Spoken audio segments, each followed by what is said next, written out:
Recording. Okay, this is where I turn into Brian Sewell. Okay. Sewell. But the accent, yes. Okay. This is the magnificent Tate Modern, which, as you all will know, used to be a power station. But I just love the kind of, I don't know, it's quite brutal, really, but I quite like the architecture of it anyway. But there you go. That's great. And the exhibition was up here in the bit higher up.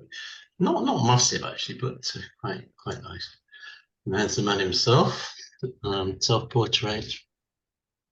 Kind of, I don't know. I like this. I like this very much. I like this sort of sardonic look about it. But there you go. Okay. What I've done is I've typed up a sort of story and chopped it up and photographed it. Anyway, he was born in Aix-en-Provence in 1839, and fairly well-off middle-class family. His dad was I don't know, some kind of shopkeeper, but he did really well, and he ended up as a banker. His dad wanted him to be a lawyer. He went to school with Emile Zola, of all people, and became a lifelong friend and influence. Imagine in school with Paul Cezanne and Emile Zola in the same school. Yeah. Zola, you will remember, wrote important novels. Germinal, Nana, Thérèse Racan come to mind. Thérèse Racan is my favorite French novel, actually. I think it's wonderful. Anyway, he went to Paris when he was 22, and ostensibly his dad said, "Okay, you can go to art school part time, but you've got to continue studying the law." Anyway, with Zola's guidance, the law school kind of slipped into the background a bit, and he created more on his art. He went to the Académie Suisse, where he met, amongst others, Monet, Manet, and Renoir. Yeah. Okay. This is a picture of Émile Zola. Very serious and studious. I like his haircut. I think it's great. It looks very modern, that picture, to me, actually. It's, kind of, but anyway, black and white photos. Yes. He spent much of his early years in Paris. His eyes were opened by a world so different. I think that should be so different from the one he had grown up in. But he never really settled in Paris. His heart was, although he frequently moved backwards and forwards, his heart was firmly fixed in the area of his birth. But this was a source of artistic resources for him: museums, art schools, life models, and this is a phrase of mine, a metropolis demonstrating the heights and depths of urban culture. There you go, that was Paris. This is not painted by him, it was painted by somebody else, but it's just a picture of Paris in the 1860s. He met Camille Pissarro, who was 9 years older than him, but actually became his friend and mentor, a kind of substitute father figure. This magnificent picture of Pissarro, I love this. Great beard. These kind of beards are very popular at the moment, aren't there? There's a lot of people. And that's one of Pissarro's paintings. It was painted with fondness, wasn't it? Well, the Pissarro portrait. Yeah. Yes. It's. I think it's lovely. I think it's very warm sort of picture. Yeah. This is one of Pissarro's own paintings. So I'd throw one of those in. It's kind of like slightly pointillistic, a bit like Seurat kind of thing. The Pissarro painting looks as though he saw life through his beard. Maybe he did. Yeah. Or he could have had cataracts. Yeah. He was part of the Impressionist revolution, and it was a decisive change in art forms, which has had their basis in traditions from the 15th century onwards. And there was kind of, his style emerged from dark, thickly painted compositions to the more colourful and considered still lifes, for which he's very famous later on in his career.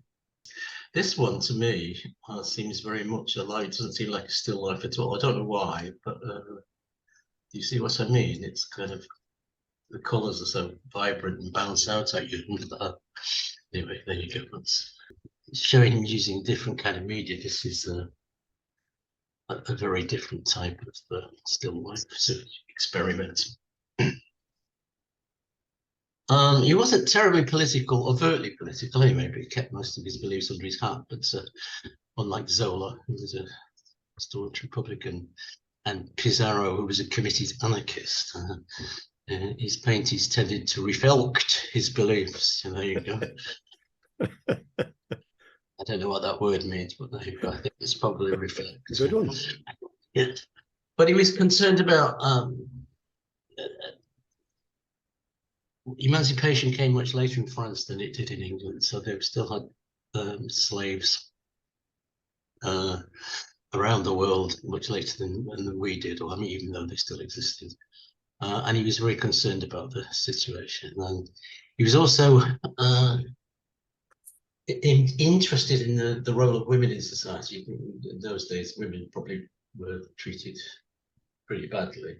And he was very kind of sympathetic towards the women's cause. He lived in Paris, where you had, the low life and high life, if you like, the riches and the wealth, and then the violence and poverty of subsections of society in Paris. And at this time, France politically was torn in three directions. Was it a monarchy, an empire, or a republic? All these things changed during his time there. This wonderful painting is called Scipio. You may know this. I'm not sure this is a terribly good photograph of it, because it actually, in real life, it emanates light. It's kind of very much more like this than this. But anyway, it's, what does it depict? The kind of misery of slavery, perhaps. What's he leaning on? Is it wool or cotton or? I don't know. A rock. It's a rock. Yeah, it is. Maybe it's just a wall with the light on it. I'm not sure. Mm. Yeah, no, it looks like something solid, doesn't it? Kind of. Yes, it does. That was. But it's kind of all the detail of all the different colours in his trousers. I mean, kind of what in one painting he used 19 different shades of blue. Wow. Just to create an effect. But I just think this is super. I like the hand, the hand that's hanging down on the. I love the way he's done that. It's beautiful. It was kind of like such an obviously powerful, strong man is subdued by the situation. I love this painting. Too enthusiastic, but this there was a brand of champagne in Paris during the 19th century, in France, I should say, in the 19th century. And on the label, it had a picture of a reclining nude woman. And so he painted this in a similar, it's not a copy of it by any means, it's just in the style thereof. And he very cheekily put a little bit of fruit in the top corner. There's still life, if you can see the apple and the pear there. It's called Leda, L-E-D-A. But I just think it's terrific. It's just that, he's supposed to be concerned about the position of women, and yet he's still painting women flat on their backs with their tits out. And, it's just He was described as a boorish misogynist at one point in his life. Yeah, you just get sick to death of those sorts of images. You think, God, give us a rest, Okay. Sorry, it's a bête noire. I hate those sorts of pictures. I loathe them. Okay. Maybe this one will suit you better. Okay. God. This is there was a lot of violence and murder in Paris, and he was Yeah. No. I don't know if you remember the story of Teresa Cannon, which is about the murder of a woman for an inheritance. And but I think this I think this is a terrific painting. But What's it called, the painting? Has it got a title? It's called The Murder. Any clear cut? It's almost moving, isn't it? Moving, it physically moving, I mean.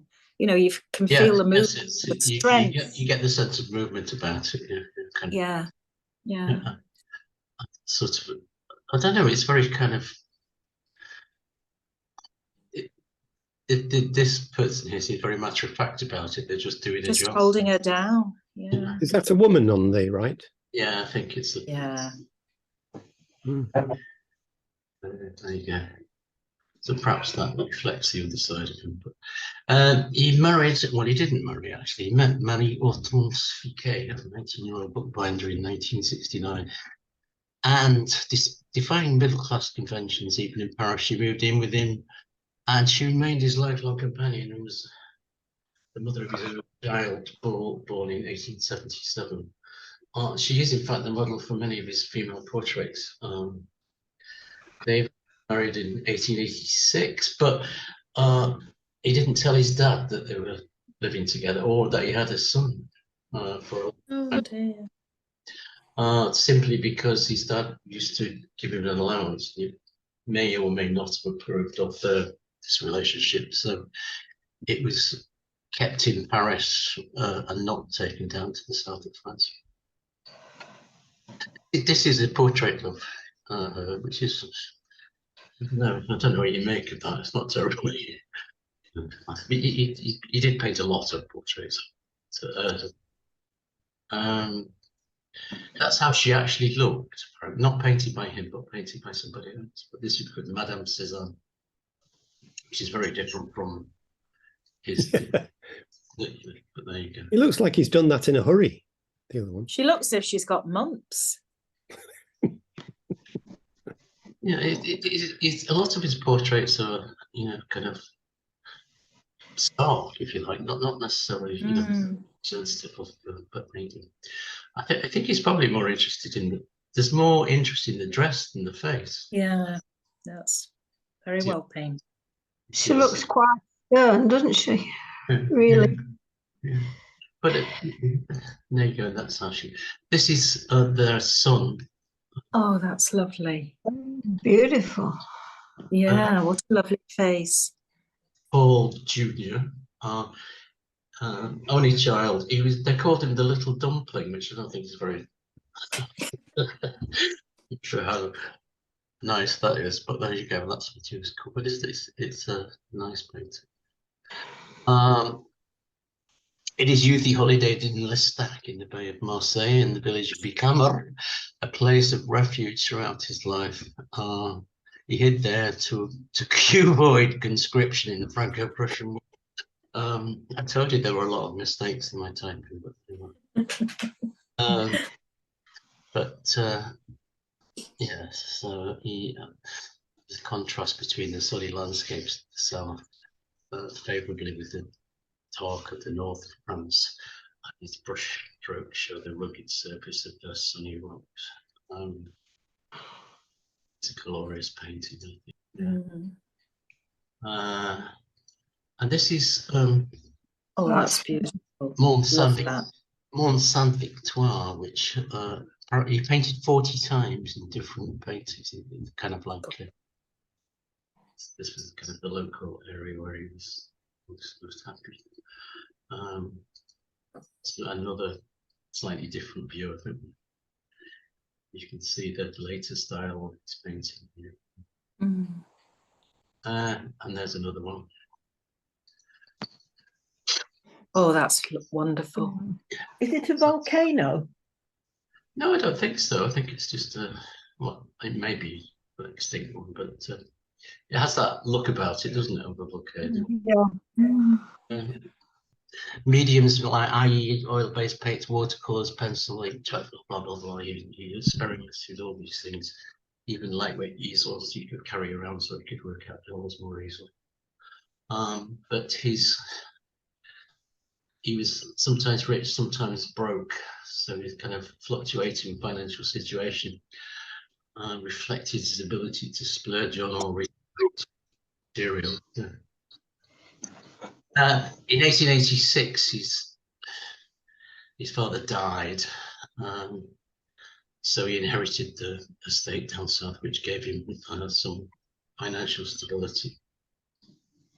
That was incidentally the year that he must have told his father he was married just before he died. So, he was lots of studies of bathers, and over the years the forms became more androgynous. Picasso admits to being heavily influenced by him in this field. Sorry, Sandy, there's going to be some more nude coming up. But some of them are men, so you can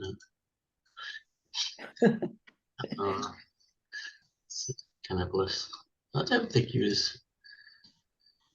I don't know. I like this one.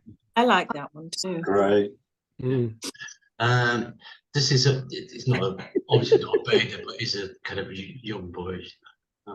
I wonder if that's his son, actually. I don't know. But, it does look like him. You're right. Looks like it. Lying by the water there, kind of this nice laconic sort of pose. Here are some more. Even with, you can see the later style of it, the kind of the brushed strokes there in the background, and it is the study of a young man rather than a young woman. Not naked. Gets to keep his knickers on, you see. I thought I'd get that in before you. Well, you've got to use your imagination. In 1897, the family estate was sold, followed by the Constantine Press studio, and he's kind of moving into his old age. I suppose he became diabetic and frail and was painting moody, dark landscapes, almost compositions with skulls. But in the last 6 years of his life, he mostly lived in the south, and he was visited by his peers and younger artists who came by to pay their respects. But this one rather disturbed me, actually. Because he would only be, I suppose, late 60s when he painted this, but wasn't like a very old man. But do we know why 3 skulls? And also, you've still got this mountain in the background, haven't you? You don't kind of like. And there's another one of his skulls, which is. Oh, that's very different, isn't it? I like that as well.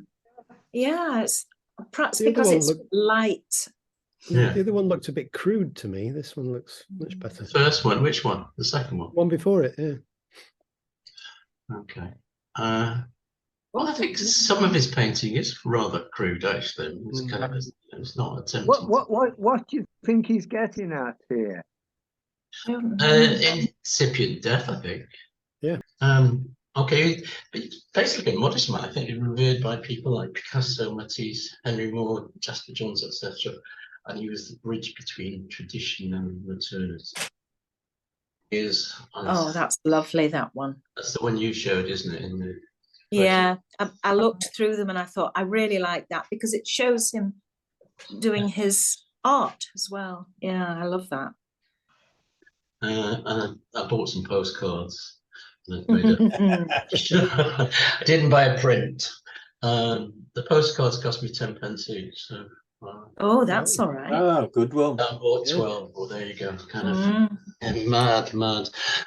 Broke the bank. Just kind of.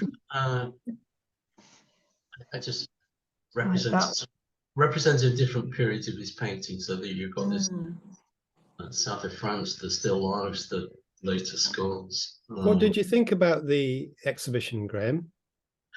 Because you're seeing them for real, aren't you? Which is it very different when it's like that? It is. It's. I took a few photographs, but I didn't feel inclined to take photographs of painting on the wall, really, because I wanted to look at them. And sometimes you spend too much time fiddling about with cameras, then you don't actually see what you look. My friend that I went with, he got one of the audio, machine things. But I struggle with those a bit, so I relied on the text on the walls. And there was quite a really quite useful little hand guide, like a small booklet really, which was. Would you say he's your favourite impressionist? Probably yes, because yes, I would think so. I mean, there's lots of there's lots and lots of paintings that are impressionist paintings that I like, but to me, he has much more variety than some of the others. You know, some of the people like Monet tended to paint the same thing a million times. You know. And there again, I'm not Brian Sewell. So don't you know? I'm not an expert. I'm like everybody else. I only know what I like. So Yeah, interesting. Did you get an emotional response from any of them, or was it just pleasant to see them sort of technically and the different? No, do you know what? I found some of the still lifes quite emotional. Don't ask me. They're kind of they sort of bounced out at me as well. I think Scipio struck me as being very powerful. Yeah. And also the murder one. But I liked the. There were certain situations where I felt I was sort of in the painting. You know what I mean? You know, I felt I was there, if you like. You know, but so yeah. I mean, I'm not technical expert, so it has to be how it appeals to me personally and emotionally, really, that I would like. You know? But you know, sometimes you look around and you see a whole wall full of paintings, and there's one of them that sort of really you're drawn to that. You know, so there you go. And then I ended up in St Pancras Station. That's wonderful, isn't it? It's John Betjeman, is it? Statue of John Betjeman, yeah. And Wonderful. Another friend, and we went into the Betjeman pub, which is very beautiful, actually. And there it is from the outside, looking out into the station. This is where the Eurostar leaves from. That looks like a painting. Just to finish off, this morning I looked on my I looked at my phone and I was just checking my bank statement, as it were, and I found out that 2 pints of beer that I bought in this pub cost me £13.50. So there you go. Worth every penny, Graham, worth every penny. Good Lord. Yes, it was. Yeah. So there you go. That's it. That was great. That was great. So Thanks obviously, such amounts of contention, but there we are. Yeah. See everybody. That was great, Graham. Thanks, Graham. I'll see you Thursday, Judith, probably. Bye bye. Bye bye. Nice Bye, to see everyone. you.